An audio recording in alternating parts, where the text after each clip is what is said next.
Most manufacturers have made it easy to wash your dirty laundry. It's as easy as grabbing the pod, dropping it in, and closing the lid. But if you feel like you were born in the wrong generation, Or you want to make things hard on yourself, you can use liquid detergent and fabric softener to wash your clothing.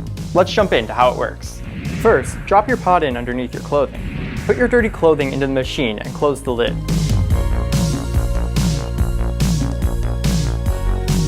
Next, you'll need to choose a temperature and duration for your wash cycle. you will want to use hot water for dirty white colored clothing like diapers. Just be aware that the hot water might shrink some clothes. Warm water is best for most clothing. It offers good cleaning without significant fading or shrinking. For darker bright colors that bleed or delicate fabrics, use cold water. Cold water also saves energy, so it's a good choice if you want to be eco-friendly. If you have heavily soiled clothes, pre-wash them in cool water and then wash them again in water that is 130 degrees Fahrenheit or higher to help remove stubborn stains.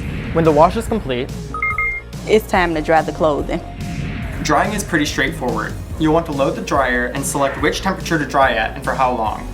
Be careful, drying your clothes on too high of a heat can shrink your clothes. Once you set your heating temperature, start the machine and continue using the machine until the clothes are completely dry. Thank you for joining us today. This has been James and Monica from the Adulting series on how to do your laundry. See you next time. Bye.